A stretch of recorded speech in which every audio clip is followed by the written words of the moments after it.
Licence to thrill হরার চ্যানেলে আমাদের প্রথম নিবেদন শানু মণ্ডলের কলমে তারানাথ তান্ত্রিক ফ্যানফিকশন তারানাথ তান্ত্রিক ও ডাকিনীর প্রতিশোধ। গল্পের সূত্রধার হিসেবে রইলাম আমি মৌমিতা।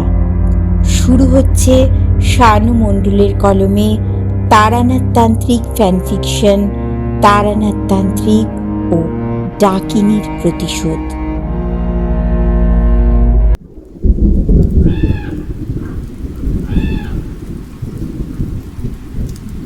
আগের দিন বেতন হওয়ায় মেজাজ ফুরফুরে থাকলেও সকাল থেকেই আকাশের আজ মুখভার। কলকাতার জোরালো শীত, সাথে আবার বৃষ্টি। কি অপরূপ নিদর্শন এই প্রকৃতির। যাই হোক, ছুটির দিনে প্রকৃতির মেজাজ দেখে ছাতাকে সাথী করে নিয়ে বেরিয়ে পড়লাম। উদ্দেশ্য ঠাকুর মশাই মানে তারানাথের বাড়ি। উঠোনটা পেরিয়ে সবে বেরিয়েছি, দেখি কিশোরী আমার বাড়ির দিকেই হেঁটে আসছে। পরনের ধুতিতে কাদা লেগে অবস্থা খারাপ। ওহে, তোমার ধুতির কি অবস্থা?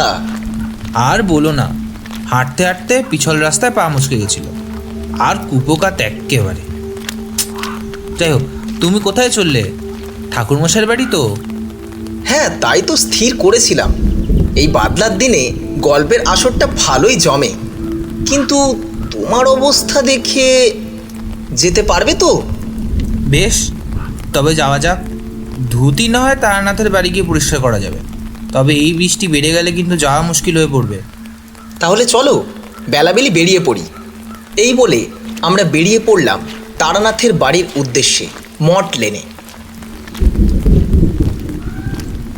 ট্রাম থেকে নেমে তারানাথের বাড়ির গলির ঢোকার মুখের তেলে ভাজার দোকান থেকে তেলে ভাজা কিনে নিলাম। মাসের প্রথম পকেট ভারী, তাই চারির জন্য একটু রাবড়িও নিয়ে নিলাম। আর নিলাম তারানাথের আসল খোরাক, মানে পাসিং শোয়ের বাক্স। যদিও এখন মাঝে মধ্যে দেখি উনি হুঁকোতে টান দেন, তাও সিগারেট পেলেও বড্ড খুশি হন। বৃষ্টির বড় বড় ফোঁটা পড়তে শুরু করলো। বৃষ্টি আরও বেড়ে যাওয়ার আগেই আমরা দুজনে তাড়াতাড়ি হাঁটা শুরু করলাম এবং পৌঁছে গেলাম বাড়ির সামনে। কড়া নাড়তে চারি এসে দরজা খুলে দিল হাসি মুখে। আমাকে বলল, ও মা, কাকাবাবু, তোমরা এসেছো? তোমাকে আমি কিছু আনতে বলেছিলাম। এই তো এনেছি চারিমা, বলে তেলে ভাজার ঠোঙা, রাবড়ির হাঁড়িটা আর এক বাক্স জয়নগরের মোয়া চারির হাতে তুলে দিলাম। কিছু কাজের জন্য কলকাতার জয়নগর যাব শুনে চারি আবদার করেছিল, তার জন্য মোয়া আনতেই হবে। মেয়েটা হাসি মুখে খাওয়ারের ঠোঙাটা নিয়ে গেল। আমি তারানাথের বৈঠকখানায় এসে বসলাম। দেখলাম তারানাথ একটা পুঁথি নিয়ে খুব মনোযোগ সহকারে পড়ছে। আমি এসে বসতে তারানাথ পুঁথিটা বন্ধ করে নিয়ে একটা স্নিগ্ধ হাসি মুখে রেখে আমাকে বলে উঠল, এ কি, আজকে একা? কিশোরী আসেনি? আগে নানা ঠাকুর মশাই, কিশোরী এসেছে। আমার বাড়ির সামনে পা পিছলে পড়ে ধুতিতে কাদা লেগে যাওয়ায় সেটা পরিষ্কার করতে গেছে। ওই তো এসেও গেছে। পেন নাম হই ঠাকুরমশাই। কি হে, কি ব্যাপার? শুনলাম নাকি আছাড় খেয়েছো। চোট লাগেনি তো কোথাও? বসো বসো। কিছুক্ষণ পর চারি এসে 3 কাপ চা আর সর্ষের তেল দিয়ে মাখা মুড়ি, চপ ভাজা দিয়ে গেল। আমরা তিনজনে তৃপ্তি সহকারে খাবারগুলো খেলাম। খাওয়া শেষ হলে একটা পাসিং শো এগিয়ে দিলাম তারানাথের দিকে। তারানাথ সিগারেটটা জ্বালিয়ে একটা সুখোটান মারলেন। প্রতিবারের মতন এবারও কিশোরী দুঃসাহস দেখিয়ে বলল, ঠাকুরমশাই, বাড়ির আবহাওয়ার সঙ্গে তাল মিলিয়ে, আপনার ঈশ্বর প্রদত্ত কণ্ঠ এবং অতীতের অভিজ্ঞতা মিলিয়ে একটা গল্প শোনালে কিন্তু মন্দ হয় না।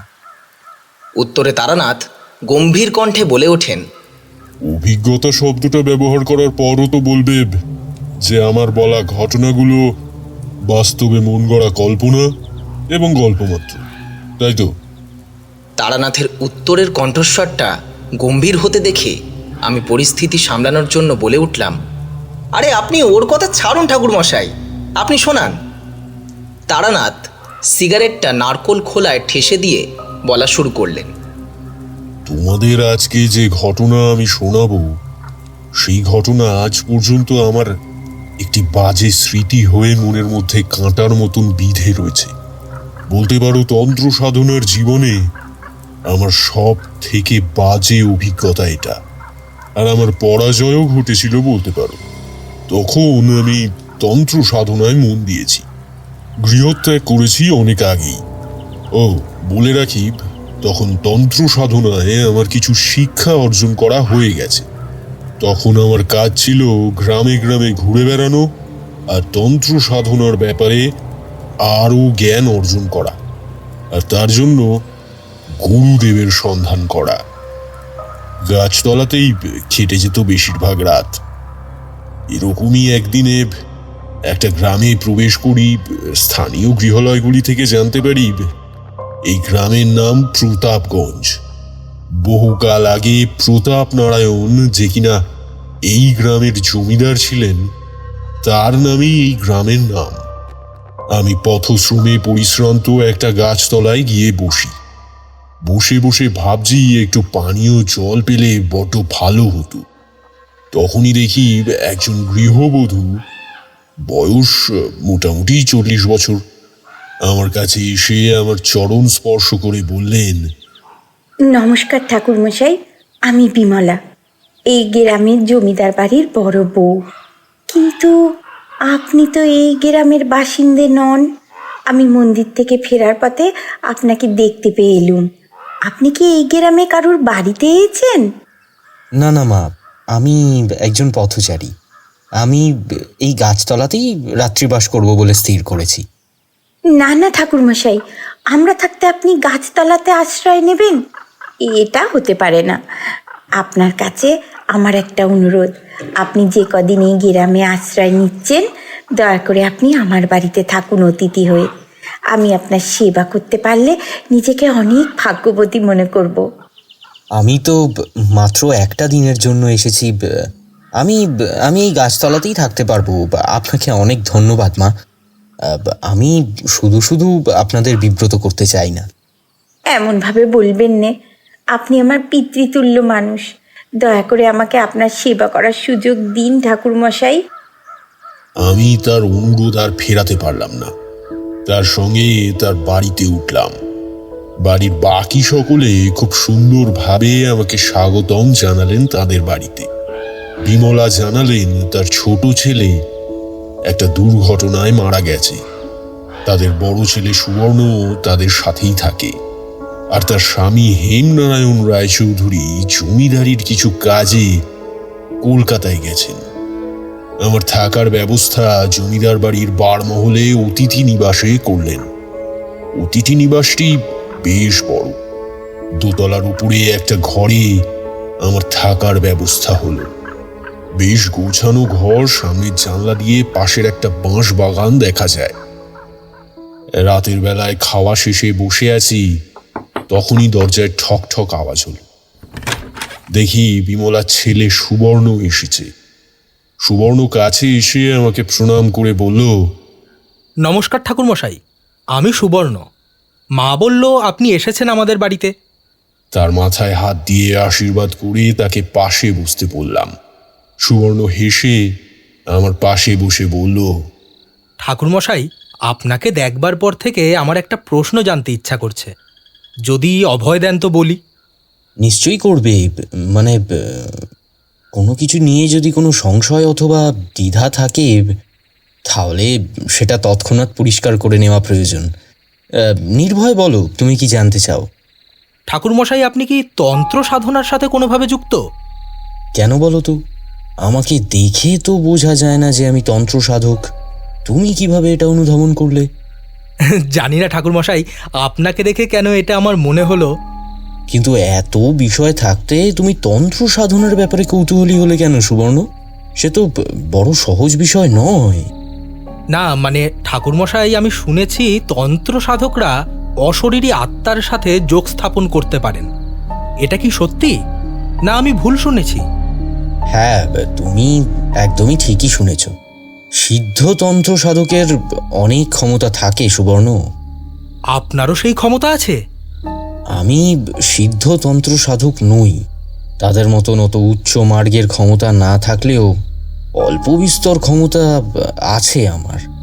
ঠাকুরমশাই, ওই যে বাঁশবনটা দেখছেন, ওখানেই অনেক রকম ঘটনা ঘটে। বলে সুবর্ণ নিজের আঙুল দিয়ে আমার ঘরে থাকা জানলা দিয়ে যে জঙ্গলটা দেখা যায় সেটা দেখালো। আমার বাঁশবনটির দিকে নজর পড়ে। কি গভীর, কি ঘন সেই বন, যেন যেন ভিতরে হাজারো হাজারো বাঁশ সাম্রাজ্য বেঁধে রয়েছে। ওই বাঁশবন এতটাই গভীর যে এটা পেরিয়ে আরেকটা গ্রাম আছে, এটা কেউ বিশ্বাস করবে না। সে কি, এটা পেরিয়ে আরও একটা গ্রাম পড়বে? হ্যাঁ ঠাকুরমশাই, এই গ্রামে অনেকের ঘরে তন্ত্র সাধনা হয়। অনেকের মুখে শোনা যায় যে এই গ্রামের অনেক বিধবা মহিলারা নিজেদের আত্মাকে ডাকিনীর কাছে সমর্পণ করে এবং তারাও ডাকিনীতে পরিণত হয়। অনেকের মতে এই বাঁশবনের মধ্যেই নাকি সেই ডাকিনীদের বাস। রাতে তো দূরের কথা, কেউ সকালেও এই বাঁশবন পেরোতে চায় না। কিছু মানুষ বাঁশ আনতে গেছিল ভিতরে, তাদের মুখেই শোনা বাঁশবনের কিছুটা ভেতরে গেলেই নাকি সূর্যের আলো পৌঁছাতে পারে না। চারিদিকে চলতে থাকে অন্ধকারের খেলা। এই গ্রামে ডাকিনী বিদ্যার প্রয়োগ হচ্ছে, আর তোমরা এই গ্রামের জমিদার হয়েও কোনো পদক্ষেপ নিতে পারছো না? কি করব বলুন ঠাকুরমশাই, এত বাসিন্দাদের মাঝে কিভাবে বুঝবো কে রক্ত মাংসে গড়া মানুষ আর কে বা রক্তকেকো ডাকিনি? এর আগেও অনেক সদ্যজাত শিশুদের লাশ, মৃত গবাদি পশুদের রক্তশূন্য মৃতদেহ উদ্ধার হয়েছে ওই বাঁশবনের সামনে থেকে। অনেকের মতে ডাকিনীরা রক্ত চুষে খেয়ে বাঁশবাগানে গা ঢাকা দেওয়ার আগে সেই মৃত লাশগুলোকে বাঁশবাগানের সামনে ফেলে রেখে অদৃশ্য হয়ে যায়। এর আগেও যে কজন তন্ত্র সাধক এ গ্রামে এসেছেন, সকলের মৃত লাশ পাওয়া যেত হয় সেটা ওই বাঁশবাগানের পাশ থেকে বয়ে যাওয়া নদীতে, না হয় বাঁশবাগানের সামনে থেকে।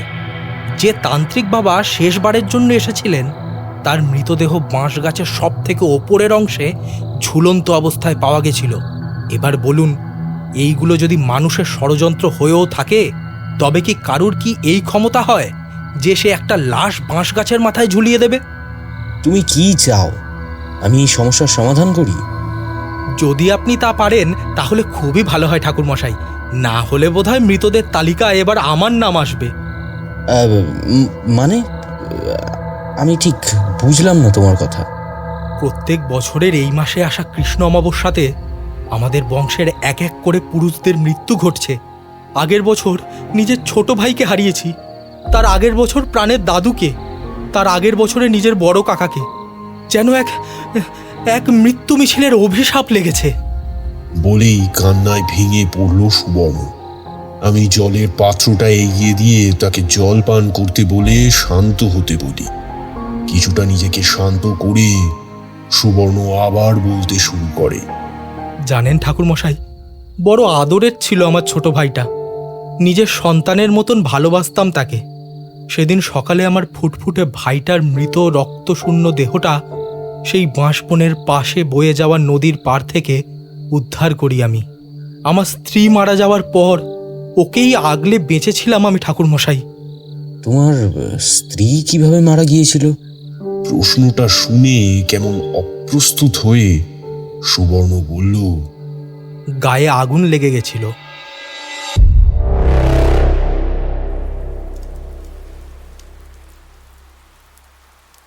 তারানাথ একটু থামলেন। জলের পাত্রটা এগিয়ে দিতে তিনি জল পান করলেন। একটু হাফ ছেড়ে বললেন, একটা সিগারেট দাও তো। আজকাল একটানা কথা বললেই বড্ড হাঁপ ধরে। একটা পাশিংশ এগিয়ে দিলাম। একটা সুখটান মেরে দীর্ঘশ্বাস ফেললেন তারানাথ। তারপর কি হলো ঠাকুরমশাই? আহ কিশোরী, কি হচ্ছেটা কি? দাঁড়াও, দেখছো না ঠাকুরমশাইয়ের কেমন হাঁপ ধরেছে? রোসো ভায়া রোসো। কিছুক্ষণ বিশ্রাম নিয়ে তারানাথ আবারও বলতে শুরু করলেন। উত্তরটা দিয়ে সুবর্ণ কেমন শান্ত হয়ে গেল। একটা দীর্ঘ নিঃশ্বাস ছেড়ে বলল, আপনি তো আজকে এসেছেন, কালকে আপনাকে আমি সম্পূর্ণ গ্রাম ঘোরাবো। আমাদের গ্রামে একটা সুন্দর নদীও আছে জানেন। আপনি এখন আরাম করুন, কালকে সকালে আপনাকে নিয়ে আমি ঘুরতে বেরোবো। এখন আসি, শুভরাত্রি। বলে সুবর্ণ চলে গেল। আমি তার যাওয়ার দিকে তাকিয়ে মৃদু হাসলাম। ছেলেটার ব্যক্তিত্ব আমার বেশ ভালো লাগলো। সে এমনভাবে আমাকে তার কথাগুলো শোনালো, একেবারে আপন মনে করে। তবে ভাগ্যের কি পরিহাস, ছেলেটার কাছ থেকে সবই যেন কেড়ে নিলেন বিধাতা। পথশ্রমে ক্লান্ত বিধ্বস্ত আমি কিছুক্ষণের মধ্যেই সেদিন ঘুমিয়ে পড়ি।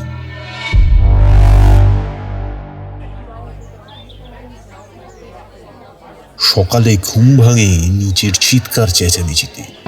তড়িঘড়ি করে নিচে গিয়ে দেখি বিমলা মাথায় হাত দিয়ে দাঁড়িয়ে আছেন, আর তার দুই পাশে দাঁড়িয়ে দুজন চাকর করুণ দৃষ্টিতে তাকিয়ে আছে আমার দিকে। আমি বিমলাকে উদ্দেশ্য করে বললাম, কি হয়েছে? এত শোরগোল কিসের?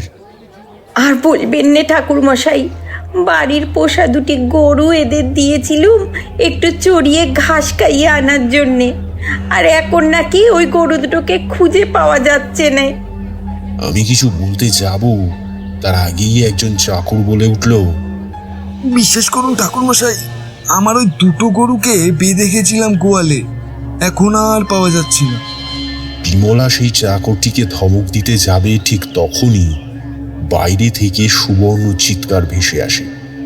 আরে আরে আরে, কে কোথায় আছো? সবাই আসো, আমার সর্বনাশ হয়েছে। আমরা সকলে সুবর্ণ চিৎকার শুনে বাইরে গেলাম। বাইরে গিয়ে দেখি অর্ধেক গ্রামের লোকেরা ভিড় করে দাঁড়িয়ে আছেন। সামনে গিয়ে দেখি বাঁশবাগানের মুখে দুটি গরু মৃত অবস্থায় পড়ে। তবে গরু দুটির অবস্থা দেখে বুকটা কেঁপে উঠল। নিরীহ প্রাণী দুটোর গলায় বিরাট আর গভীর আঁচড়ের দাগ, যেন কেউ খুবলে মাংস খেয়েছে। সব থেকে বেশি কষ্ট তখন লাগলো যখন খেয়াল করলাম গরু দুটির চোখগুলো কোটর থেকে ঠিকরে বেরিয়ে এসেছে। তবে এইটুকু স্পষ্ট হয়ে গেল যে এই গ্রামে অলৌকিক কিছু তো আছেই। আমি দেখলাম বিমলা খুবই ভেঙে পড়লেন। কাঁদতে কাঁদতে বলতে থাকলেন, সব শেষ করে দেবে, ও আমার সব শেষ করে দেবে।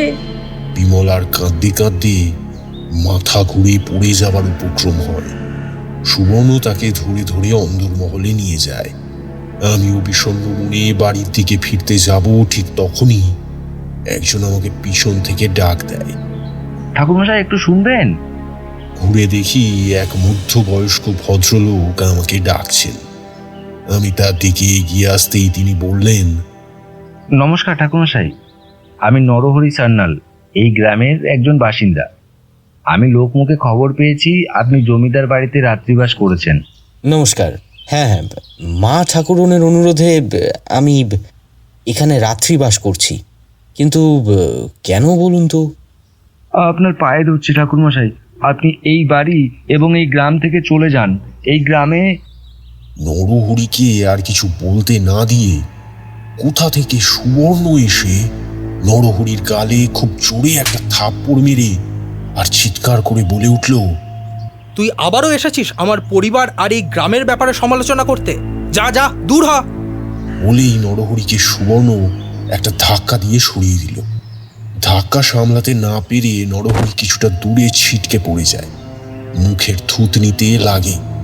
নরহরি উঠে ঠোঁটের রক্তটা মুছে ভয়ঙ্করভাবে পাগলের মতন হাসতে শুরু করে আর চিৎকার করে বলে, যতই যা করে নে তোরা, কেউ বাঁচবি না, কেউ না, সবাই মরবি তোরা, সবাই। ডাকিনি তোদের কাউকে ছাড়বে না রে, কাউকে না। সুবর্ণ নরহরির দিকে তেড়ে গেলে নরহরি দৌড়ে পালিয়ে যায়। সুবর্ণ আমার কাছে এসে হাত জড়ো করে করুণ স্বরে বলে, ক্ষমাপ্রার্থী ঠাকুরমশাই, ওই লোকটা একটু পাগল। উনি আমার পিতামহের সেবক ছিলেন। আমার পিতামহের মৃত্যু নাকি সে নিজের চোখে দেখেছিল, তারপর থেকেই এমন পাগল হয়ে গেছে। আচ্ছা, সে নয় ঠিক আছে, উনি পাগল, তবে উনি এই ডাকিনীর বিষয়টা কি বোঝাতে চাইছিলেন? আরে আরে ওইসব কিছু না, ওই যে বললাম না উনি পাগল। পাগলে জানেনই তো কি সব বলতে থাকে। কথায় আছে না, পাগলে কি না বলে, ছাগলে কি না খায়, অমনই কিছুটা। সুবর্ণর কথার ধরন দেখে বুঝতে পেরেছিলাম সে আমার কথাটা সম্পূর্ণ এড়িয়ে যেতে চাইছে। তাই আমি আর কিচ্ছু না বলে চুপ করে গেলাম। আচ্ছা ঠাকুরমশাই, আপনি দুপুরে কি খাবেন?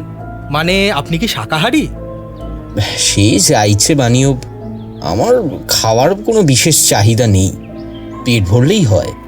আর আমি শাকাহারী তো নই। বলে আমি নিজের ঘরে চলে আসি। স্নান সেরে আমি নিচে আসলে দেখি সুবর্ণ আমার জন্য অপেক্ষা করছে, কিন্তু তার মাকে কোথাও দেখতে পেলাম না। কারণ আগে যে কয়েকবার বিভিন্ন জমিদার বাড়িতে অতিথি হওয়ার সুযোগ লাভ হয়েছে, তাদের প্রত্যেকের বাড়িতেই গৃহকর্ত্রী নিজে বসে থেকে খাওয়ার তদারকি করতেন। কিন্তু এই ক্ষেত্রে সেটা হচ্ছে না দেখে একটু অবাকই হলাম। আমাকে দেখে সুবর্ণ বলে উঠল, আসুন ঠাকুরমশাই, আপনারই অপেক্ষা করছিলাম। দেরি করে ফেললাম বোধ করি আমি, আমার জন্য তোমার বিলম্ব হয়ে গেল। না না, আপনি আমাদের অতিথি, আপনার সময়ই আমাদের সময়। মা ঠাকুরনকে দেখছি না কোথাও, উনি ঠিক আছেন তো? মানে সকালে যা ঘটনা ঘটল। আসলে সকালের ঘটনার পরে মায়ের শরীরটা ঠিক নেই। কবিরেজ মশাই এসেছিলেন, উনি মাকে বিশ্রাম নেওয়ার কথা বলেছেন, তাই মা আসতে পারলেন না। কিন্তু আপনার যন্ত্রের কোনো ত্রুটি হবে না। না না, আমার যত্ন নিয়ে আমি মোটেই চিন্তাশীল নই। উনি সুস্থ হয়ে উঠুন, সেটাই সব থেকে বড় বিষয়। তবে সুবর্ণ, একটা প্রশ্ন কিন্তু থেকেই গেল। কি প্রশ্ন ঠাকুরমশাই? বলুন, যদি উত্তর জানা থাকে অবশ্যই বলবো। গরুগুলোর মৃতদেহ দেখার পর তোমার মা কেন বললেন যে সব শেষ করে দেবে, ও আমার সব শেষ করে দেবে?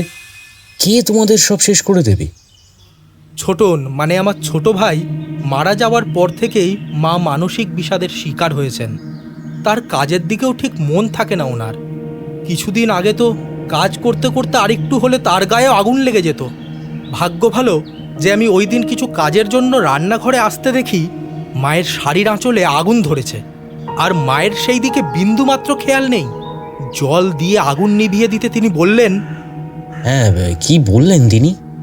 সুবর্ণ আমার কথার উত্তর না দিয়ে খাবার ছেড়ে উঠে দাঁড়িয়ে বলল, বেলা অনেকটা গড়িয়ে গেছে ঠাকুরমশাই, আপনি বরং খেয়ে নিয়ে একটু বিশ্রাম নিন। কাছারিতে আমার কয়েকটি গুরুত্বপূর্ণ কাজ আছে, সেগুলো সেরে আসি, তারপর আমরা গ্রাম ঘুরতে বেরাবো। বলেই সুবর্ণ উঠে হন্তদন্ত হয়ে চলে গেল। আমি খাবার দাবার সেরে নিজের ঘরে এসে বসলাম। জানালার কাছে গিয়ে দাঁড়াতে নজরে আসলো সেই রহস্যময়ী বাঁশবাগান।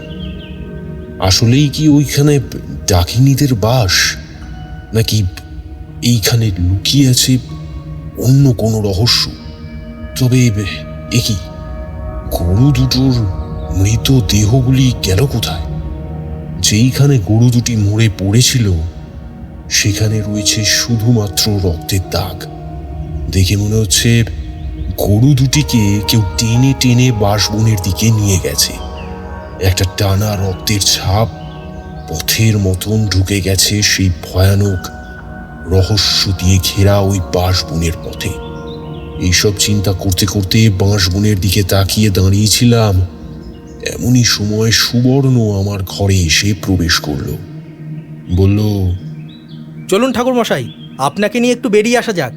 আপনাকে আমাদের প্রতাপগঞ্জ ঘুরিয়ে আনি, চলুন।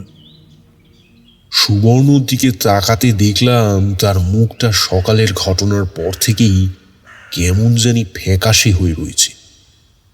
আমার দিকে তাকিয়ে মৃদু হেসে বলল, আমি ক্ষমাপ্রার্থী ঠাকুরমশাই, আসলে কটা গুরুত্বপূর্ণ কাজ মেটানোর ছিল, তাই আপনার আহার শেষ হয়ে অবধি থাকতে পারলাম না। আর কাজ মেটাতে গিয়ে একটু দেরি হয়ে গেল। আপনাকে অপেক্ষা করানোর জন্য আমি দুঃখিত। আমি এগিয়ে সুবর্ণর কাঁধে একটা হাত রেখে বললাম, জীবনের আরেক নাম তো অপেক্ষা, সুবর্ণ।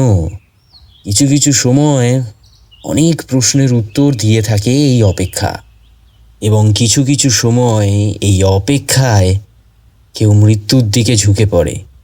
বাস্তব জীবনটা বড্ড অপ্রত্যাশিত সুবর্ণ। কখন কি ঘটবে কেউ জানে না। একটা বয়সের পর আমরা অপেক্ষা এবং আশাতেই বেঁচে থাকি, হয়তো মৃত্যুর বা হয়তো কোনো আশার আলোর। খুব সুন্দর বর্ণনা দিলেন ঠাকুরমশাই। চলুন আমরা বেরিয়ে পড়ি, বেলাবেলি না বেরোলে আঁধার হয়ে যাবে। সুবর্ণর সঙ্গে বেরিয়ে পড়ি গ্রাম পরিদর্শনের জন্য। কিছু জনের সঙ্গে কথা বলতে গিয়ে বুঝতে পারলাম সুবর্ণর পরিবার সকলের কাছে বেশ প্রিয়। গ্রামের লোকেদের মতে জমিদার মশাই অর্থাৎ সুবর্ণর পিতার মতন প্রজাবৎসল মানুষ নাকি আর হয় না। প্রত্যেক বছর সকল চাষিদের মোটা অঙ্কের টাকা দেওয়া, প্রত্যেক উৎসবে সকলকে বস্ত্রদান ইত্যাদি করে থাকেন এরা। কারোর কোনো বিপদ হলে জমিদার মশাইয়ের সামনে গিয়ে দাঁড়ালে কাউকে তিনি খালি হাতে ফেরান না। সন্ধ্যাও নেমে এসেছে এতক্ষণ সুবর্ণর সাথে ঘুরতে ঘুরতে। সুবর্ণ একটু এগিয়ে গিয়ে একজন দোকানির সঙ্গে কথা বলছিল। সেই সময় আমি একটু এগিয়ে গেলাম বাঁশ বনের দিকে। একটা বাচ্চাকে বাঁশবাগানের দিকে ছুটে যেতে দেখে তাকে আটকাতে যাব, তখনই কেউ যেন একটা হাত ধরে আমায় আটকে নিল। ঘুরে দেখি নরহরি, যাকে কিনা সকালে সুবর্ণ পাগল বলে মেরে তাড়িয়ে দিয়েছিল। নরহরি করুণ স্বরে বলে উঠল, ওইদিকে যাবেন না ঠাকুরমশাই। আরে হচ্ছেটা কি? ছাড়ো, তুমি দেখতে পাচ্ছ না ওইদিকে একটা বাচ্চা ছুটে চলে যাচ্ছে? বলেই পিছন ঘুরে তাকাতেই আমি অবাক। এ কি, এখনই তো বাচ্চাটাকে চোখের সামনে থেকে দৌড়ে বাঁশবনে যেতে দেখলাম। কি হলো ঠাকুরমশাই, আর দেখতে পাচ্ছেন না তাই তো বাচ্চাটাকে? না, এই মাত্রই তো দেখলাম। ওটা একটা ছলনা ছিল ঠাকুরমশাই। ছলনা বলতে? কে করছে এরকম ছলনা? বাঁশবনে থাকা ডাকিনীরা নিজেদের মায়া বলে এই ছলনা করে সকলের সঙ্গে। বাচ্চাটাকে দেখে যে ওই বাঁশবাগানে ঢুকেছে, পরের দিন তার মৃতদেহ পাওয়া গেছে, না হলে ওই বাঁশবাগানের কোনো গাছে ঝোলানো অবস্থায় বা ওই নদীর পাড়ে ছিন্ন ভিন্ন অবস্থায়। তোমাকে তো সুবর্ণ তখন তাড়িয়ে দিয়েছিল আমার সঙ্গে কথা না বলার জন্য, তা তুমি আবার এসেছো কেন? আপনি একজন ভালো এবং পবিত্র মানুষ ঠাকুরমশাই। আমি চাই না এই অভিশপ্ত ডাকিনীদের গ্রামে আপনার কোনো ক্ষতি হোক। আর ক্ষতি বলতে শুধু মৃত্যুই আছে এইখানে ঠাকুরমশাই, শুধু মৃত্যু। আমি চাই না আপনার কোনো ক্ষতি হোক, তাই আপনাকে আমি বারবার সাবধান করতে আসছি যাতে আপনি চলে যান। আর রইল আমার পাগল বলা, আমি সুবর্ণর। নরহরিকে আর কিছু বলতে না দিয়ে সুবর্ণ এসে আবার তাকে একটা থাপ্পড় মারে আর চিৎকার করে বলে ওঠে, খবরদার, তোকে যদি আর কোনোদিন ঠাকুর মশাইয়ের আশেপাশে দেখি তোকে মেরে ফেলবো আমি। মেরেও বা কি করবি তুই? হ্যাঁ, মেরেও বা কি করবি? কাপুরুষ মায়ের গোলাম ছেলে। আরে নিজের স্ত্রীকে তো বাঁচাতে পারিসনি, আবার বড় বড় কথা বলিস তুই। তোকে তো। সুবর্ণ আবার মারতে যাবে নরহরিকে, ঠিক তখন তাকে আটকে দিলাম আমি। আহ সুবর্ণ, হচ্ছেটা কি? বাড়ি চলো। এই বলে সুবর্ণকে টেনে বাড়ি নিয়ে চলে আসলাম আমি। রাতে খাওয়া দাওয়া শেষ করে জানলাটার সামনে দাঁড়িয়ে আছি। বাইরের আকাশে পূর্ণিমার গোল চাঁদের আলোয় সেই বাঁশবনটাকে যেন আরো রহস্যময় লাগছে। থেকে থেকে সেখান থেকে ভেসে আসছে নানান শব্দ, যেগুলো ভুতুড়ে শব্দের তুলনায় কম কিছু মনে হচ্ছে না। পেঁচার ডাক যেন যেন কোনো একটা বার্তা দিতে চাইছে, কিছু একটা অশুভর বার্তা। এইসবই চিন্তা করছিলাম, হঠাৎই দরজায় কড়া নাড়ার শব্দে চমক ভাঙে আমার। ঘুরে দেখি সুবর্ণ হাতে দুটো রূপোর গ্লাস ভর্তি কিছু একটা এনেছে। আমার দিকে একটা গ্লাস এগিয়ে দিয়ে বলল, এই মদিরা বাবা শহর থেকে এনেছিলেন। খুব আপন মানুষ ছাড়া আমি কারোর সঙ্গে মদ্যপান করা পছন্দ করি না, তবে আপনাকে আমার আপন অনুভব হয়েছে। ঠাকুরমশাই, এই নিন। আচ্ছা ঠাকুরমশাই, আপনি কোনোদিন এমন কিছুর সঙ্গে লড়াই করেছেন? এমন কিছু বলতে? এই ধরুন অপদেবতা বা কোনো ডাকিনী, যক্ষিণী, পিশাচিনী। আচ্ছা সুবর্ণ, একটা কথা বলো তো, গ্রামের সকলে, এমনকি তোমরাও, কিভাবে অনুমান করছো যে তোমাদের গ্রামে, মানে ওই বাঁশবন? বলে যেই আঙুল তুলে দেখাতে যাব, সুবর্ণ আমাকে বাধা দিয়ে বলল, ভুল করেও এত রাতের বেলায় ওইদিকে আঙুল দেখাবেন না ঠাকুরমশাই। বাঁশ বাগানে বসে আছে তারা, সব দেখছে। আপনি আঙুল দেখালে তারা ভাববে আপনি তাদের আমন্ত্রণ জানাচ্ছেন। তোমার বেশ এইসবে ভালো জ্ঞান আছে দেখছি সুবর্ণ। রাখতে হয় ঠাকুরমশাই। বাবার জানানো কথা অনুসারে এই গ্রামে অনেক প্রাচীন সময় থেকে কালো জাদু এবং তন্ত্র সাধনার প্রচলন রয়েছে। অনেক আগে থেকেই এই গ্রামের মানুষরা নানা রকমভাবে শয়তান এবং অপদেবতার কাছে নিজেদের আত্মাকে সমর্পণ করে এসেছে। ডাকিনী বিদ্যায় পারদর্শী এই গ্রামের অর্ধেক মহিলারা। আপনি বলুন না, এই কদিনে কজন মহিলাকে দেখেছেন আপনি গ্রামে? সুবর্ণর প্রশ্নটা আমাকে ভাবতে বাধ্য করল। সত্যিই তো, গ্রামে আসার পর থেকেই আসলেই তেমন কোনো মহিলাকে আমি তো দেখিনি। এই গ্রাম ভালো না ঠাকুরমশাই। আমি চাইলে অনেক আগেই শহরে চলে যেতে পারতাম। তবে কি বলুন তো, বাবার অনুপস্থিতিতে এই গ্রাম, তাছাড়া জমিদারির দেখভাল আমাকেই করতে হয়। আর আমি চলে গেলে মাও একা হয়ে যাবেন। ওই জন্য আমি যেতে পারিনি। এই গ্রাম আমার জন্য এমন কিছুই রাখেনি। বদলে আমার যা ছিল সবই বলতে গেলে কেড়ে নিয়েছে। আজকে সকালের ঘটনার পর থেকে মা কেমন একটা চুপচাপ হয়ে গেছেন। আমিও বুঝতে পারছি না ঠিক কিভাবে এই গ্রামটাকে এই ডাকিনী মুক্ত করব। দেখো, তুমি চাইলে কিন্তু আমি তোমাকে সাহায্য করতে পারি সুবর্ণ। ঠাকুরমশাই, আপনি যদি আমাদের সাহায্য করেন তার থেকে ভালো কিছু হতেই পারে না।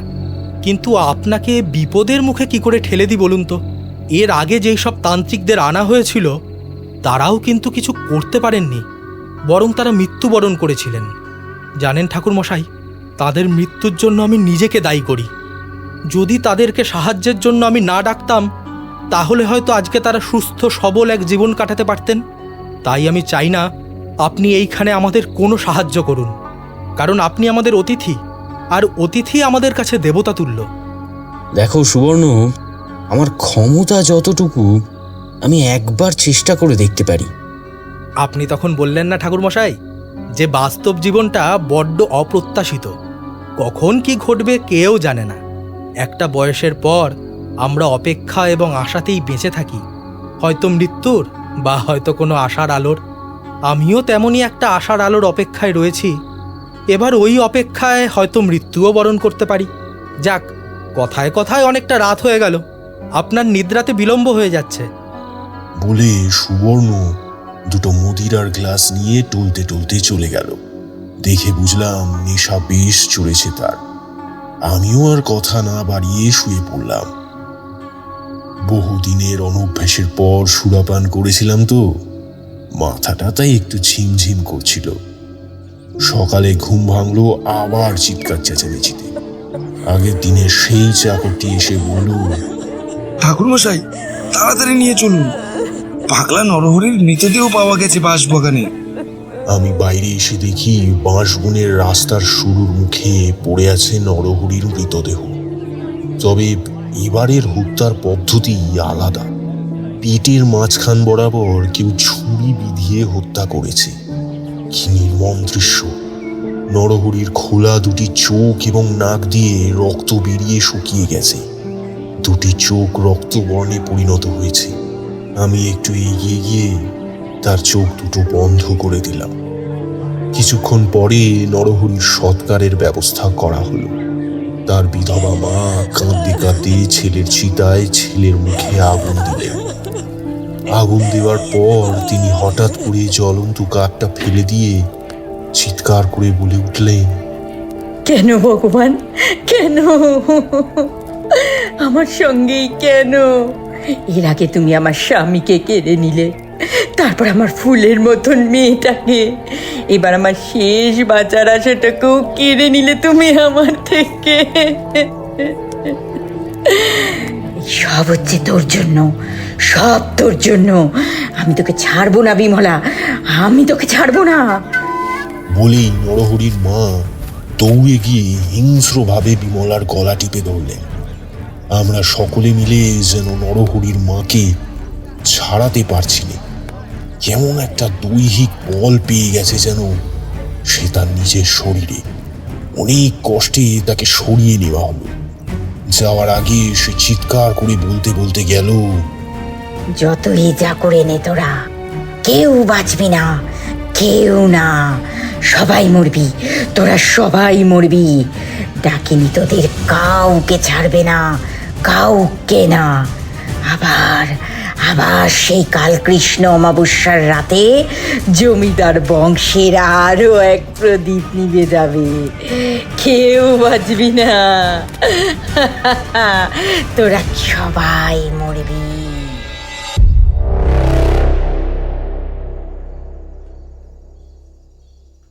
বাড়ি ফিরে স্নান সেরে আমি বিছানায় বসে আছি। এমন সময় জানলা দিয়ে চোখ পড়ল আকাশের দিকে। দেখলাম আকাশ সম্পূর্ণ রক্তবর্ণ ধারণ করেছে। দেখে মনে হচ্ছে আকাশ দিয়ে এবার জলের বদলে রক্তের বৃষ্টি নামতে চলেছে। এ যেন কোনো এক মহাপ্রলয় ঘনিয়ে আসার সংকেত। তবে সেটা কি, কিছুই ভালো লাগছিল না। মনটা ভারাক্রান্ত হয়েছিল।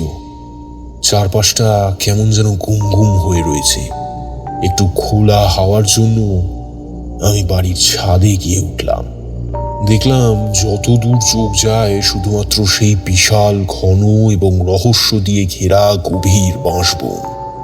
আমার মনে কৌতূহল জাগালো, আচ্ছা তবে কি একবার আমার ওই বাঁশবাগানে যাওয়া উচিত? এসবই ভাবছিলাম, হঠাৎ খুব জোরে বৃষ্টি শুরু হয়ে গেল। আমি দৌড়ে নিচে নেমে নিজের ঘরে চলে আসি।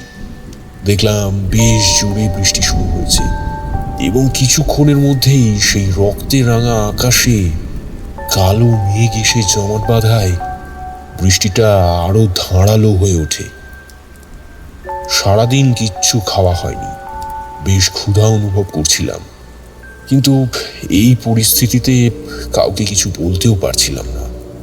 কিছুটা সন্ধ্যা হতে দেখি বাড়ির চাকর আসলো আমায় রাতের খাবার জন্য ডাকতে। ঠাকুরমশাই, নিচে আপনার খাবার ব্যবস্থা করা হয়েছে।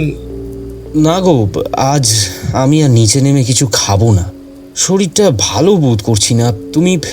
তুমি বরং আমার জন্য একটু ওই দুধ খইয়ের ব্যবস্থা করো। আচ্ছা ঠাকুরমশাই। কিছুক্ষণ পরে চাকরটি একটা বড় জামবাটিতে দুধ, খই আর মিষ্টান্ন নিয়ে আসলো। দেখলাম খাবার দেওয়ার পরেও সে উসখুস করছে, যেন কিছু বলতে চাইছে। আমি শুধালাম, কিছু কি বলবেই? আগে আজ অমাবস্যার রাত ঠাকুরমশাই, কোনো আওয়াজ বা দরজার কড়া নড়ার শব্দ পেলে ভুলেও কোনো রকম আওয়াজ দেবেন না। আর হ্যাঁ, ভয় পাবেন না। ভয় পেলে শুনেছি তেনারা বেশি আকৃষ্ট হয়। তার কথায় কিছু ভ্রুক্ষেপ না করে আমি আমার মতন খেতে শুরু করলাম। আর মনে মনে বলতে লাগলাম, আমার নাকি লাগবে ভয়। ওহে বাছা, ভরা অমাবস্যার রাতে শ্মশানে মৃত কঙ্কালের চিতার উপর বসে সাধনা করে এসেছি আমি, আর এই সামান্য উপদ্রব, এইটুকুতেই ভয় পেয়ে যাব?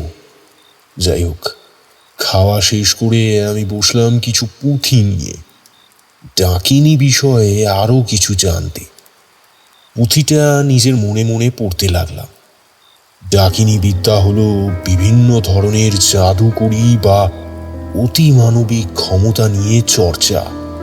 এইসব জাদুকরি ক্ষমতা নিয়ে যিনি কাজ করেন বা ক্ষমতা রাখার দাবি করেন তাদের ডাকিনী বা ডাইনি বলা হয়ে থাকে। ডাক হলো হিন্দু ভগবান শিবের অনুচর। ডাক হচ্ছে এক ধরনের পিশাচ, আর ডাকেরই স্ত্রীলিঙ্গ হলো ডাকিনী। ডাকিনী থেকেই ডাইনি শব্দের উৎপত্তি। ডাকিনী বিদ্যা বা আকর্ষণীয়তা ব্যাপারটা অর্থহীন চেতনা ও গোষ্ঠী দ্বারা ব্যবহৃত জাদু দক্ষতা এবং ক্ষমতার অভ্যেস ও বিশ্বাস। ডাকিনী বিদ্যা একটি বিস্তৃত শব্দ, যা সংস্কৃতগত এবং সামাজিকভাবে পরিবর্তিত হয়, এবং এইভাবে স্পষ্টতার সঙ্গে সংজ্ঞায়িত করা কঠিন হতে পারে। তাই শব্দটির অর্থ বা তাৎপর্য সম্পর্কে সাংস্কৃতিক অনুমিতিগুলি সতর্কতার সাথে প্রয়োগ করা উচিত। ডাকিনী বিদ্যা প্রায়ই একটি ধর্ম বিশ্বাসমূলক বা ঔষধি ভূমিকা রাখে এবং প্রায়ই সমাজ ও গোষ্ঠীর মধ্যে উপস্থিত থাকে, যার সাংস্কৃতিক কাঠামোটি একটি জাদুকরী বিশ্ব দর্শনকে অন্তর্ভুক্ত করে। শ্রীমতোত্তরতন্ত্র ও গোরক্ষ সংহিতার মতন তান্ত্রিক সূত্র অনুসারে যোগিনী চক্রের 8টি নারী দেবীর একজনের নাম, অর্থাৎ তান্ত্রিক সূত্রে যেমন কোচি কামতন্ত্রে তাকে দামারি হিসেবে চিহ্নিত করা হয়েছে, কুলার্ণবতন্ত্র এবং সৎচক্র নিরূপণেও তাকে একই অবস্থানে থাকা যোগিনী হিসেবে উল্লেখ করা হয়েছে, যেখানে যেখানে তিনি 6 বা 7টি নারী দেবীর একটি দলের অংশ। ডাকিনীর পুরুষ প্রতিরূপ হলেন ভৈরব, যার নাম অসিতাঙ্গ, যাকে মানসিকভাবে কল্পনা করা উচিত। ভৈরব নামক সম্বর্তের দেহ থেকে ডাকিনী এবং অন্যান্য 8 জন যোগিনী উৎপন্ন হন, যাকে বিভিন্ন ভয়ানক বৈশিষ্ট্যের অধিকারী একজন ক্রোধী দেবী মহারুদ্র হিসেবে বর্ণনা করেছেন। পূজার সময় তাকে পূর্বমুখী একটি পাপড়িতে স্থাপন করা হয়। শ্রীমতোত্তরতন্ত্র অনুসারে ডাকিনীর মাথা বিড়ালের মাথার মতো, অর্থাৎ কুলার্ণব তন্ত্র অনুসারে একটি সর্পের মাথার মতো, আর 8টি বাহু রয়েছে এবং তার ডান হাতের একটিতে ত্রিশূল, একটিতে ছুরি, একটিতে তরবারি এবং ভয়ানক সর্পরাজা রয়েছে। তার বাম হাতে তিনি এক হাতে আশ্বাসের অঙ্গভঙ্গি করেন এবং অন্য হাতে একটি ঢাল, একটি ফাঁস এবং একটি বর্ষা ধারণ করেন। তিনি কানের দুল এবং হাড়ের অর্থাৎ অস্থি দিয়ে তৈরি একটি গলাও পরেন, আর তার দেহের রং গাঢ় নীল। ঠাকুরমশাই ব্যস্ত নাকি? হো, আরে সুবর্ণ, এসো এসো।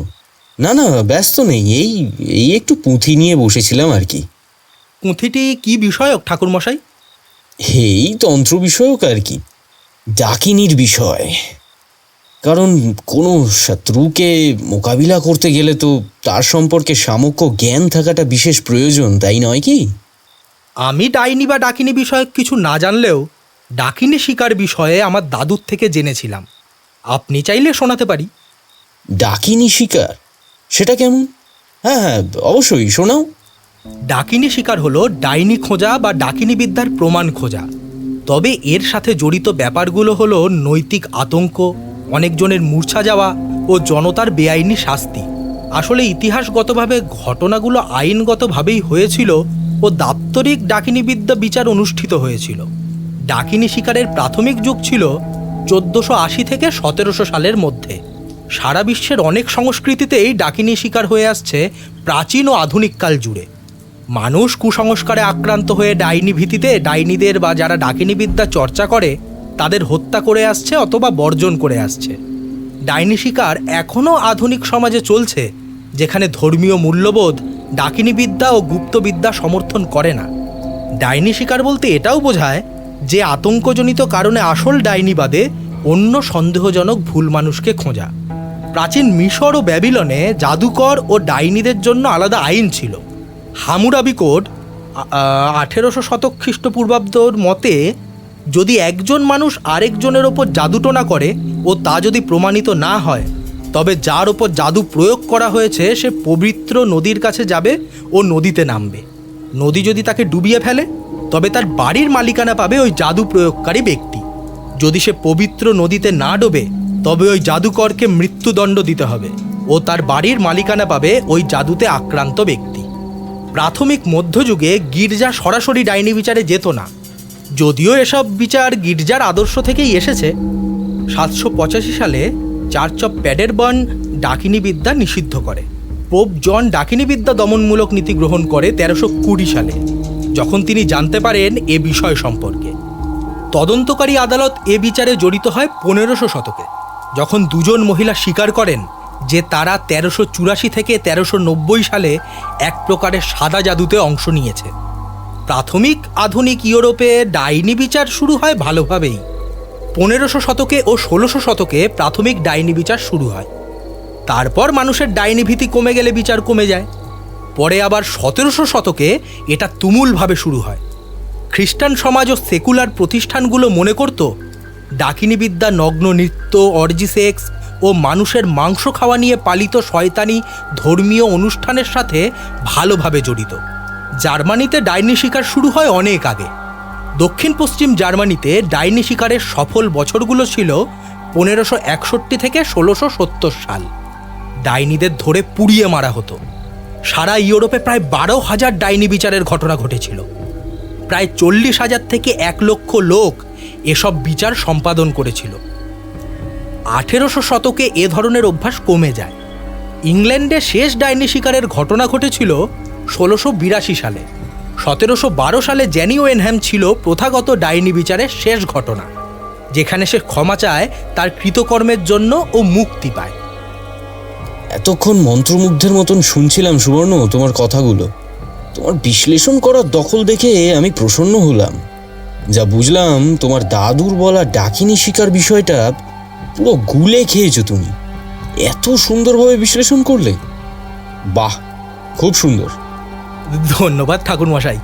ছোটবেলা থেকেই পড়াশুনোয় আমি ভালো ছিলাম। ইচ্ছা ছিল উচ্চশিক্ষা করার, তবে সেটার জন্য আমাকে গ্রাম আর মাকে ছেড়ে শহরে চলে যেতে হতো, কিন্তু তাহার সম্ভব হয়নি। কিন্তু বাস্তব কতটা কঠিন দেখুন ঠাকুরমশাই। যেমন?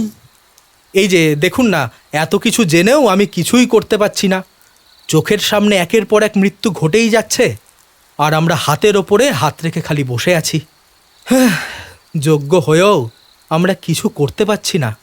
ঠিক সারশিতে আটকে পড়া মৌমাছির মতো মাথা খুঁড়ছি নিজের। অনেক সময় আমাদের হাতে সমস্যার সমাধান থেকেও আমরা না পরিস্থিতির কাছে হেরে যাই সুবর্ণ। কিছু করার চেষ্টা করলেই পরিণাম মৃত্যু ঠাকুরমশাই।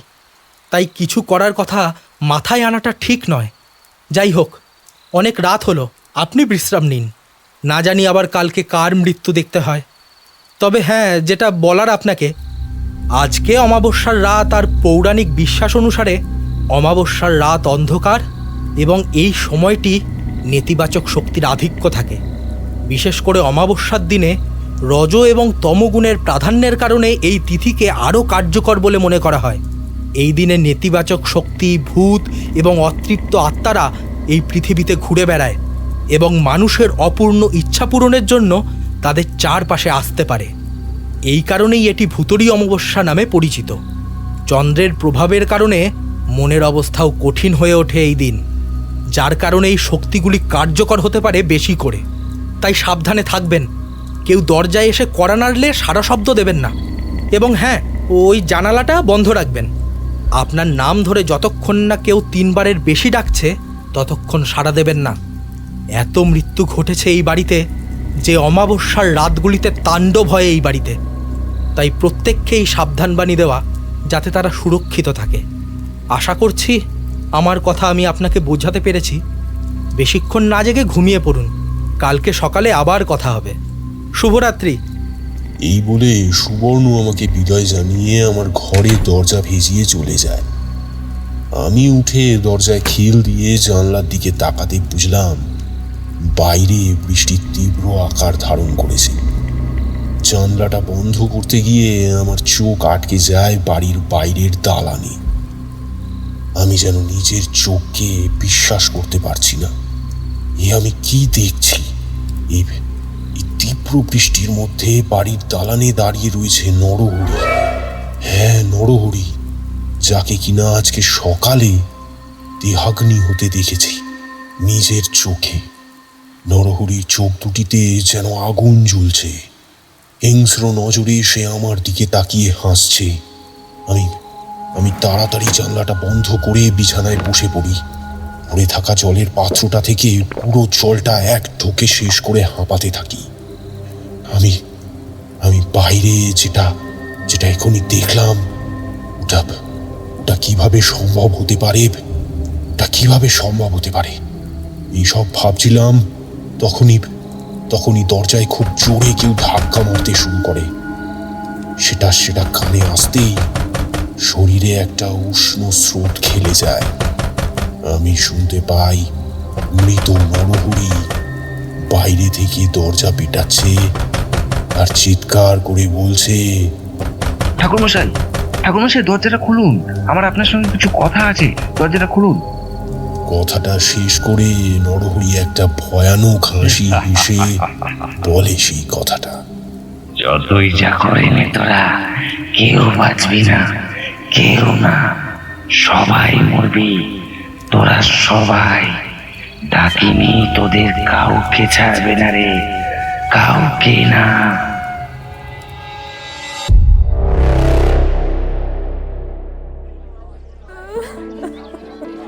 কোনো রকম নিদ্রাহীন রাতটা কাটিয়ে সকালে উঠতে না উঠতেই দেখি বাইরে আবারও সেই ভিড় জমেছে। দৌড়ি করিয়ে নিচে গিয়ে দেখি নরহরির মায়ের মৃতদেহ পড়ে আছে।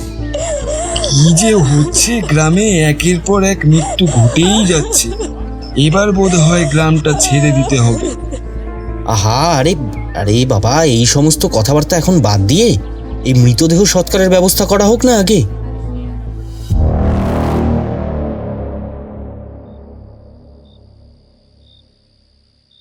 দাহ কার্য সম্পন্ন করে সন্ধ্যায় বসে আছি নিজের ঘরে, তখন বিমলা আমার ঘরে আসলেন।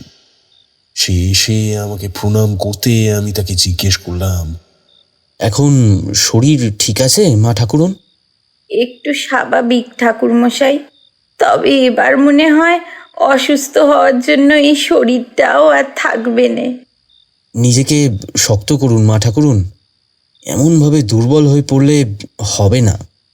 এটা দুর্বল হওয়ার সময় নয় মা।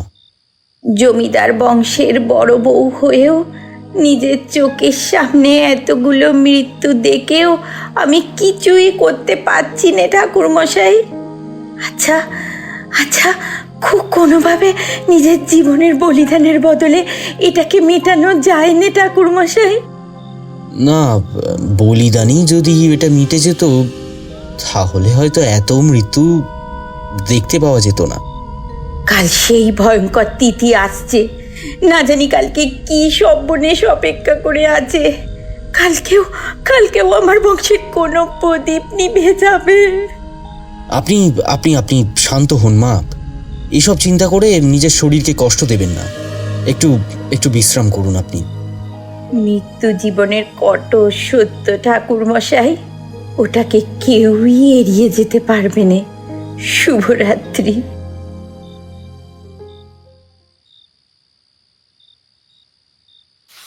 ঘুম না আসায় পুঁথিগুলো নিয়ে নানা বিষয়ে একটু পড়তে শুরু করলাম।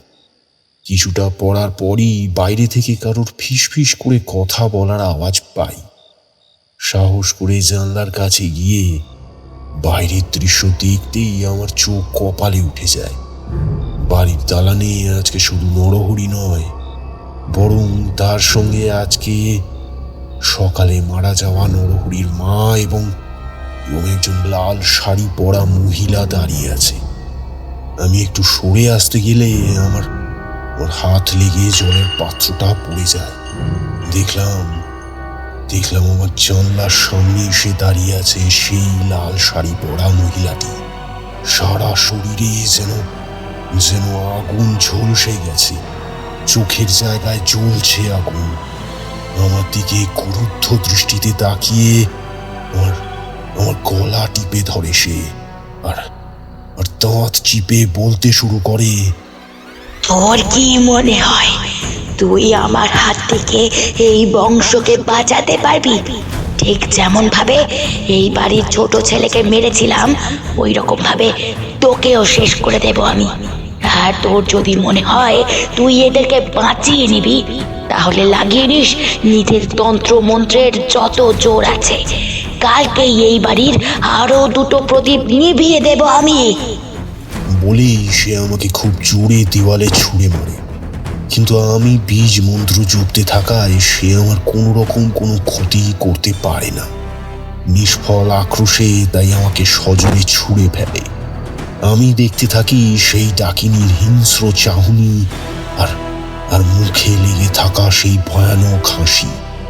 সকালে জ্ঞান ফিরতে দেখি আমি বিছানায় শুয়ে এবং আমায় ঘিরে দাঁড়িয়ে আছে বিমলা, সুবর্ণ।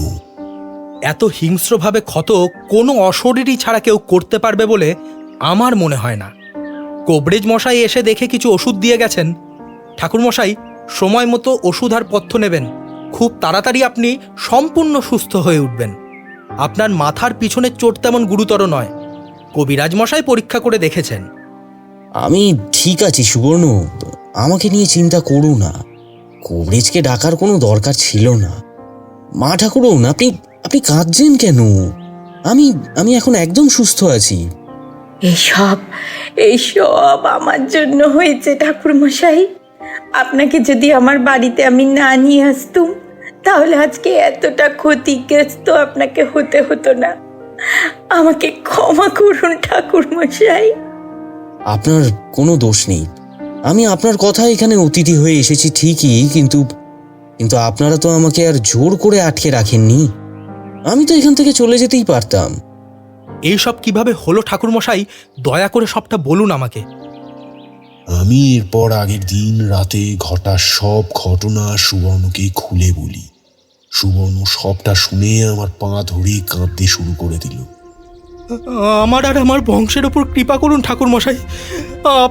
আমি আপনার কাছে আমাদের প্রাণ ভিক্ষা চাইছি। আমাদের পথ দেখান ঠাকুরমশাই। একমাত্র আপনিই আছেন বর্তমানে যিনি পারেন আমাদের এই বিপদ থেকে উদ্ধার করতে। শক্ত হও সুবর্ণ, এটা ভেঙে পড়ার সময় নয়। তোমার পরিবার আমাকে আশ্রয় দিয়েছে, তার জন্য আমি চিরকৃতজ্ঞ তোমাদের কাছে। আমি নিজের সবটা দিয়ে তোমাদের বাঁচাবো। তবে হ্যাঁ, যেটা বলছি সেটা মন দিয়ে শোনো। বলুন আমাকে কি করতে হবে ঠাকুরমশাই। আমি আজকে সারা রাত একটা যজ্ঞের ব্যবস্থা করব তোমাদের বাড়ির দালানে। যেই যজ্ঞে তোমাকে এবং তোমার মাকে দুজনকেই উপস্থিত থাকতে হবে। আমি যে যজ্ঞ করব তার জন্য কিছু সামগ্রী আনতে হবে। কি আনতে হবে আমাকে একটা ফর্দ করে দিন ঠাকুরমশাই।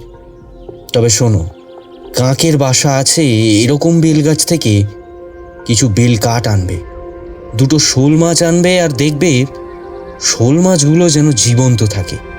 আজকেই দাহ করা হয়েছে এরকম একটা শবের নরকটি, আর কোনো সধবা মৃতদেহের শবচ্ছেদন, অর্থাৎ মৃতদেহ আচ্ছাদন করার কাপড়। আর বাকি যা লাগবে আমি ব্যবস্থা করে নিচ্ছি। কিন্তু সুবর্ণ, সন্ধ্যার আগে ওইগুলো নিয়ে এসো, আর রাতের জন্য তৈরি থেকো।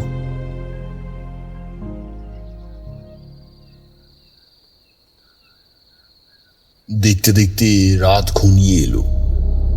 যজ্ঞের সকল সরঞ্জাম করে নিয়ে আমি গাত্র বন্ধন করে যজ্ঞে বসলাম। সুবর্ণ এবং বিমলা আসলো।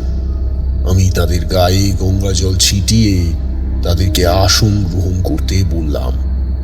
সবে মাত্র ঘট স্থাপন করেছি এমন সময় শুরু হলো খুব জোরে ঝড়, মহাপ্রলয় বলা যেতে পারে। সেই বাঁশবন থেকে ভেসে আসে একটা তীব্র আর ভয়ঙ্কর হাসি। সেই ডাকিনীর হাসির সাথে তার সামঞ্জস্য দেখে আমি বুঝে গেলাম ঠিক জায়গায় আঘাত পড়েছে। আমি সুবর্ণদের বললাম, এখন অনেক ধরনের সামূহিক আওয়াজ ভয় দেখানোর চেষ্টা চলবে, কিন্তু তোমরা বিচলিত হবে না।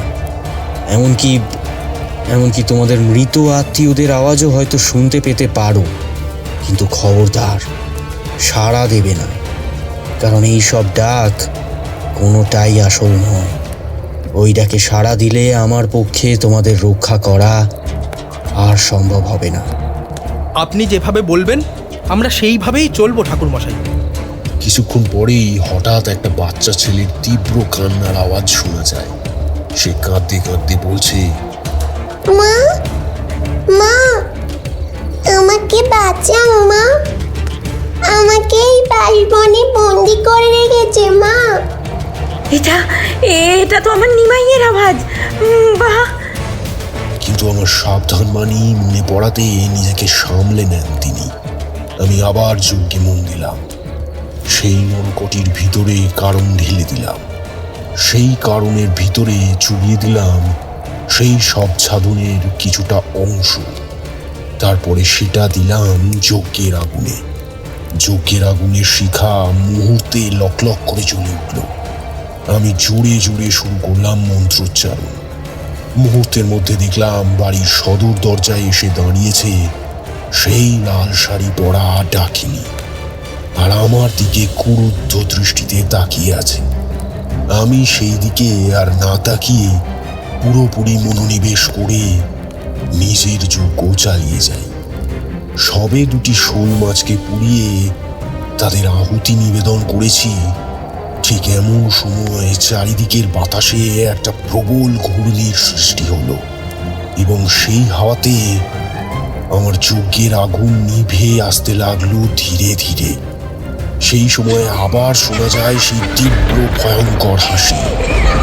বিদ্যুৎ গজরাতে থাকে।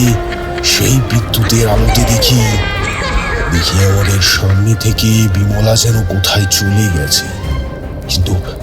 কিন্তু তখন এমন একটা দৃশ্য দেখতে পাই যেটা দেখে যে কোনো মানুষের হাড় হিম হয়ে যাবে। আমরা দেখি বিমলার পরনে সেই লাল শাড়ি। সব থেকে ভয়ানক বিষয় হলো বিমলা হাওয়ায় ভাসছেন, খিলখিল করে হাসছেন। বিমলা চিৎকার করে আমার দিকে তেড়ে এসে আমার মাথাটা ধরে মাটিতে ঠুকে দিল।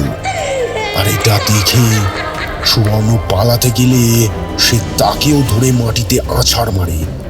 খিলখিল করে হেসে ওঠে বিমলা বলেন, তারানাথ, তুই বাঁচাবি এদেরকে, তাই না?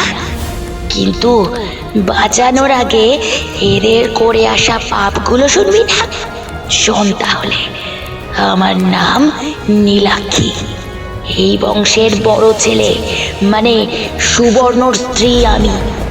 যখন বাবা জানিয়েছিলেন যে জমিদার বংশের বড় ছেলের সম্পর্ক আমার জন্য এসেছে, তখন মনে মনে খুবই খুশি হয়েছিলাম আমি। ভেবেছিলাম সুখের একটা সংসার হবে আমার। তবে আমার ভাগ্যে অন্য কিছু লেখা ছিল। ফুলশয্যার রাতে সুবর্ণ এবং বন্ধুরা মিলে ধর্ষণ করে আমায়। কথাগুলো শুনতে শুনতে সুবর্ণ পালাতে গেলে সেই ডাকিনী সুবর্ণকে ধরে নিজের বড় বড় মুখের একটা আঁচড় মারে সুবর্ণের পিঠে।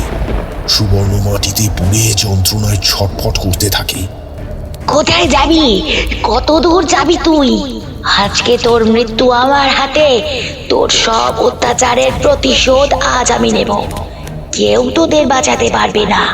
বিয়ের পর থেকেই দিনের পর দিন আমার উপর অত্যাচার বাড়তে থাকে। রোজ রাতে আমাকে ধর্ষণ করতো এই নরপিশাচের দল। এরপর যখন আমি প্রতিবাদে সোচ্চার হয়ে উঠি, গ্রামের সকলকে বিষয়টা জানাবো মনস্থির করি, তখন বদনামের ভয়ে এরা আমার গায়ে আগুন লাগিয়ে আমাকে পুড়িয়ে মেরে ফেলে। 3 মাসের গর্ভবতী অবস্থায় আমাকে হত্যা করে আমার শ্বশুর বাড়ির লোকেরা তারানাথ। আমি বাঁচার জন্য কত কাকুতি মিনতি করেছিলাম, কেউ শোনেনি আমার আর্তনাদ। শুনে কেউ বাড়িয়ে দেয়নি সাহায্যের হাত। মরার শেষ সময় আমি নিজের আত্মা শয়তানের কাছে সমর্পণ করি। তারপরে আমি ফিরে আসি ডাকিনী হয়ে। আমি আজ এই দুজনকে হত্যা করে আমার সেই নির্মম যন্ত্রণার প্রতিশোধ নেব। আমাকে আটকানোর চেষ্টা করিস না। তারপর এই গ্রাম থেকে আমি চলে যাব চিরতরে। সুবর্ণ আবারও উঠে পালাতে গেলে ডাকিনী নীলাক্ষী নিজের বড় বড় নখ সুবর্ণ দুটি চোখ বরাবর ঢুকিয়ে দেয়। হঠাৎ করেই যজ্ঞের আগুন জ্বলে ওঠে, আর সেটার দিকে তাকিয়ে নীলাক্ষী হেসে বলে, আজকে আপনাদের ভগবানও বোধ হয় আমাকে পথ দেখাতে আলো দিয়ে সাহায্য করছে। আর কি বললেন, সুবর্ণকে কেন মারবো? আপনি আমার পুরো নামটা হয়তো জানেন না। আমার সম্পূর্ণ নাম হলো নীলাক্ষী সান্যাল। নরহরি সান্যাল? হ্যাঁ, আমার দাদা। আর যার আজকে সকালে মৃত্যু ঘটেছে সে আমার মা। আর জানেন তারানাথ, আমার দাদা আপনাকে সব সত্যিটা জানাতে চেয়েছিল বলে এই সুবর্ণ তাকে মেরে ফেলে।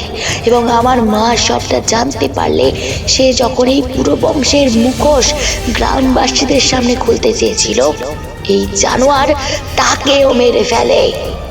দেখো নীলাক্ষী, তুমি এদেরকে ছেড়ে দাও। আমি এদের শাস্তি দেওয়ার ব্যবস্থা করব, আমি কথা দিচ্ছি। আর আর আমি আমি এদের আশ্রয় গ্রহণ করেছি। আমি আমি কথা দিয়েছি এদের যে ইনাদের প্রাণ রক্ষা করব।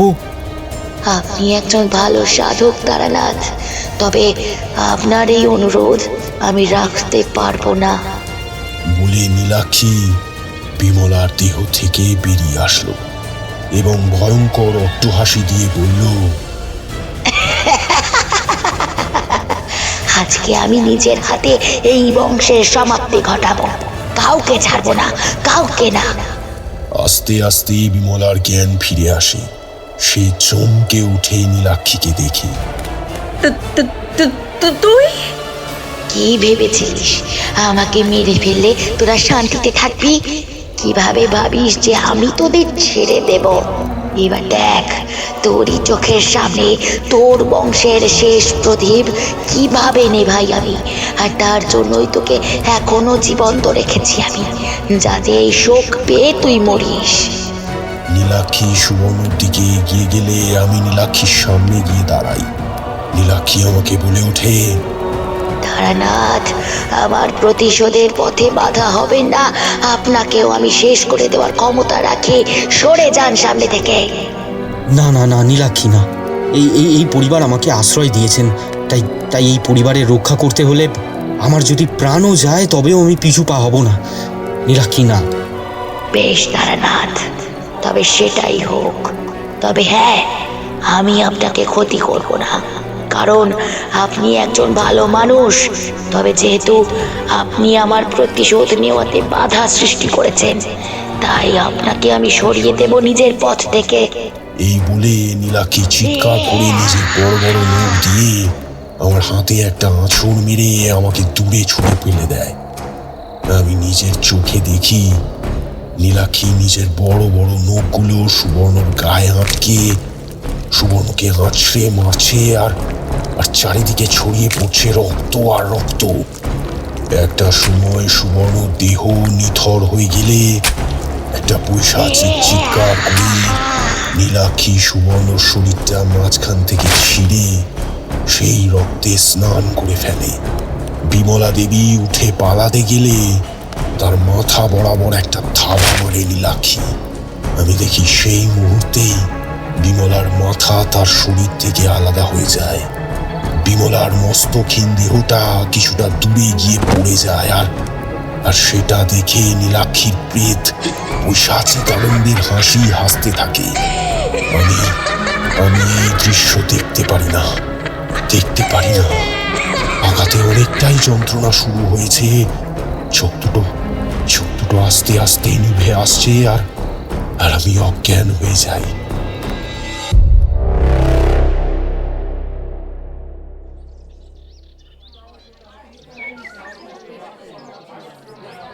সকালে জ্ঞান ফিরতে আমি উঠে দেখি চারিদিকে সম্পূর্ণ গ্রাম জড়ো হয়েছে। আর দালানে পড়ে আছে সুবর্ণ দুভাগ হয়ে যাওয়া শরীর আর বিমলার আলাদা হয়ে যাওয়া মস্তকবিহীন দেহ। সকলে বলা বলি শুরু করে যে এই ডাকিনী বোধহয় এই পরিবারের উপর নজর ছিল, বা এই পরিবারের কোনো অভিশাপ ছিল। এই জন্যই তো এমন মৃত্যুর মেলা নেমে এসেছিল গ্রামে। এবার বোধহয় আর কিচ্ছু হবে না। সেই দিনই আমি ওই দুটো দেহের দাহ কার্য সম্পন্ন করে সেই গ্রাম থেকে বিদায় নিই। চলে যাওয়ার সময় একবার সেই বাঁশবনের দিকে ফিরে তাকাই, তবে আজকে আর যেন সেটাকে দেখে ভয় লাগলো না। কেমন যেন মনে হলো সেই বাঁশ বাগানটা থেকে হয়তো ডাকিনী মুক্তি পেয়ে গেছে। আর হয়তো কোনোদিনও এই গ্রামে আর হত্যালীলা চলবে না, কারণ কারণ ডাকিনী নিজের প্রতিশোধ নিতে পেরেছে।